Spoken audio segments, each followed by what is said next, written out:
Hello, my friends. Welcome to another episode of Deep True Crime.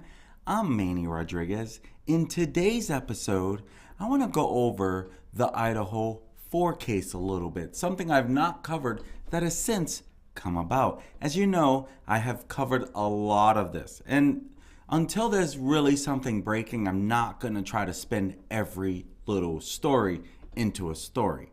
But this is definitely an update. Xana Kernodle. Xana Kernodle was said to be the last victim of the suspect, Bryan Kohberger. Not only that, she fought him till she couldn't fight anymore. She put up a fight against the suspect, allegedly. Because at the end of the day, we have found out so many different things. Misinformation, correct information, different information, and little by little, different things were coming out, right? Well, now we have a better understanding in who was killed first, when was Zana killed, what happened to Ethan? Was he in the bed, as the coroner said? Well, this news source says a little different. Let's go ahead and dive into what we know now.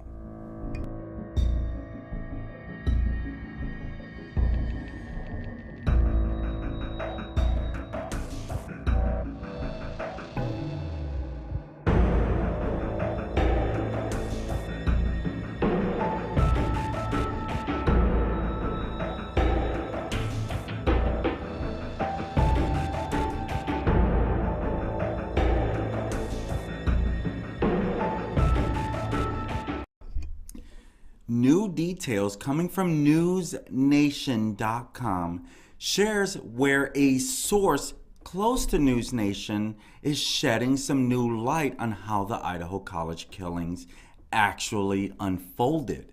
You see, we do know that Kaylee and Madison were killed on the 3rd floor, but they were actually the first two to be killed. And the sources confirmed that Ethan Chapin and Xana Kernodle were killed on the 2nd floor shortly afterwards. That's according to the sources. Now, at one time, one of the parents, Stephen Goncalves, he even shared a comment of why did he go upstairs. Well, come to find out, he went upstairs first. You see, there's been a lot of, I don't know that I would say misinformation. When you don't have enough information, you start creating information. And so when Stephen Goncalves was sharing, it made it sound like maybe the first Zana and Ethan were first. But no, it actually is confirmed, according to sources anyway, that Maddie and Kaylee were killed first. And so the sources confirmed that Ethan and Zana were killed on the 2nd floor afterwards. They also said that Chapin was killed in the doorway of Kernodle's room. And Kernodle apparently fought back. She repeatedly grabbed the knife from suspect Bryan Kohberger, and she suffered deep cuts to her fingers. Chapin apparently suffered a slash to the neck. That is what the sources are sharing now. But see, here's the thing. At first, Kathy Mabu, who is the coroner in this case, she was sharing stuff a little different, including that all of the victims were killed in their beds.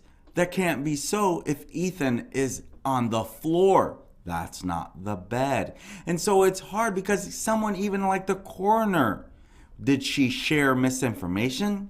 Was she misquoted? Because she said that all victims were likely in bed when this happened. And the coroner also said that the injuries were stab wounds and not slash wounds. And so this is where it starts creating a little of what exactly happened. You see, on November 13th of 2022, when the 4 University of Idaho students, Xana Kernodle, Ethan Chapin, Madison Mogen, and Kaylee Goncalves were all fatally stabbed. The suspect, Bryan Christopher Kohberger, he is the target of said murders. So he is the person that police have said, we have the right guy. Kohberger, he was detained on December 30th in Pennsylvania before being transferred back to Idaho for a hearing. And so really few little details about that night of the murder have been revealed, but a source close to NewsNation is now disclosing a little more information. The source disclosed that Zana was the last target of the killer, as the new details laid the order of sequence of how the murder took place during the early hours of November 13. Banfield, who is the anchor of the NewsNation on the basis of sources, has reported that Ethan and Xana were killed on the second floor afterward. The couple, they were a couple together. Ethan did not live in the home. He was a guest for the night, staying with his girlfriend. We don't know if he planned on staying the whole night or not. We really do not know that. The couple was stabbed after Maddie and Kaylee were killed. After stabbing the two females, Chapin was killed in the doorway of Xana Kernodle's room before the killer went after Zana.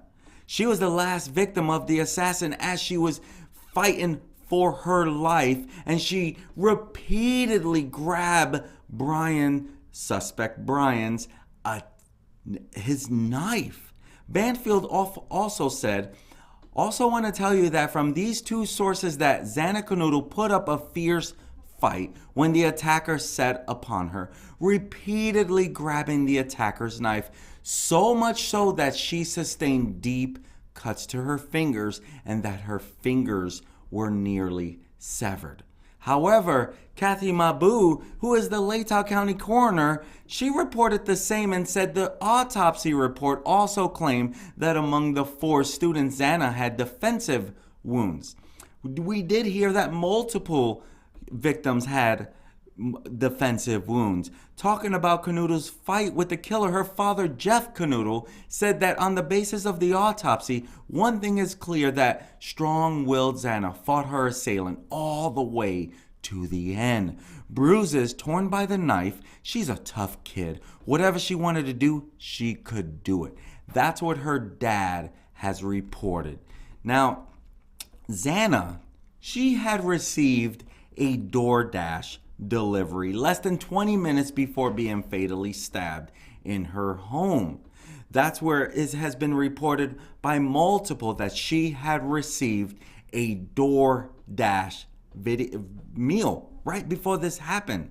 And so her last meal, which was apparently purchased from Jack in the Box, was allegedly delivered by a driver at 4 a.m. That's according to the probable cause affidavit that I read on this channel all the way through. This is outside the 1122 King Road home in Moscow, Idaho. And so we don't really know more about that. Like, did the delivery come across the guy at all? Was there anything there? Allegedly not. As per phone records, Xana was using TikTok at around 4:12 a.m. in the morning, demonstrating that she was still awake and alive. And we've heard that multiple times. She was reportedly stabbed between 4 a.m. and 4:25 in the morning, as per the affidavit. Now, the 2 surviving roommates, Dylan Mortensen and Bethany Funk, they were in the house and they escaped unharmed. Further, the police affidavit states that Mortensen observed Kohberger leaving the home at around 4:17 a.m. And it is said that his bushy eyebrows are what have helped lead to his arrest. And Xana Kernodle's mom, Kara, she has been in the news recently. She was also on Banfield NewsNation. But she was on for a different reason. Being upset, being caught completely off guard that Ann Taylor, who was also representing her at one time, literally dropped her case to represent her daughter's killer. And so she was on Banfield talking about how this literally caught her off guard when she was dropped in order for her to take Bryan Kohberger's case. And so And unfortunately, Kara was recently in the news again because she was arrested for another violation. She has been in and out of the jail system, and I'm not here to judge at all. To me, she's a grieving mother, literally. But she was charged with trespassing recently, unfortunately. And so the mother of one of the four slain University of Idaho students, she is in jail after being arrested. Kara, also known as Kara Northington, she is in the Spokane County Jail in Washington. She was booked on a charge of first-degree criminal trespassing this past Tuesday, 3 days ago, and her bond was set at $250. Details about what prompted her arrest were not immediately clear, but records indicate it took place in Airway Heights, a city west of Spokane. And so we don't really know more outside of that. I just hope that she finds the love and understanding and patience, because she is dealing with a lot right now. We don't know why we don't know this trespassing. Was she trying to find a place to sleep? Because when she did this interview, honestly, it looked like she might be sleeping out of her car. She had a lot of stuff in there. So I'm hoping and even praying for Kara Northington that she finds some help and some love and some assistance, that people surround her with love. She is hurting. Her daughter has been taken from this world way too soon. I hope that she can find some love and some justice, because she'll never have her daughter back, which also tells me she'll never be okay again.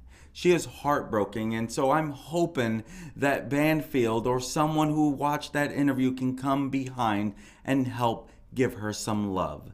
She deserves love. My friends, at the end of the day, this is not about me. Rest in peace to these four innocent victims. My whole goal is to be a voice for the victims. And bravo to Zana for fighting with Bryan and leaving traces and having most likely DNA on her body that matched to him. That's my guess. When we go to trial, we're going to find so much more about what's happening. It's like this Alex Murdaugh trial. He has been in the news for many, many years now, right? Because of doing some of the most unscrupulous things. And when his wife and son were brutally murdered, we are finding out so much now that the trial is going on. Literally. Sure, we knew bits and pieces, but now so much more is coming out. You can definitely follow a lot of these YouTube shorts on my channel on that case. But at the end of the day, this is not about me. Rest in peace, Xana Kernodle, Ethan Chapin. Rest in peace, Maddie Mogen and Kaylee Goncalves. Rest in peace. May these families find justice in one of the most horrible things anyone could come across. I'm Manny Rodriguez. Thank you for joining me on another episode of Deep True Crime. My friends, if this is the type of story you like to follow, make sure that you hit on that subscribe button. That way you get notified whenever I go live. And if you hit that like, that tells YouTube, hey, there's some value here. Show it to more people. Same thing with Facebook. If you hit that like, that tells Facebook, hey, you got some value. Show it to more people. And if you click that notification bell, you'll get notified whenever I go live or I upload content.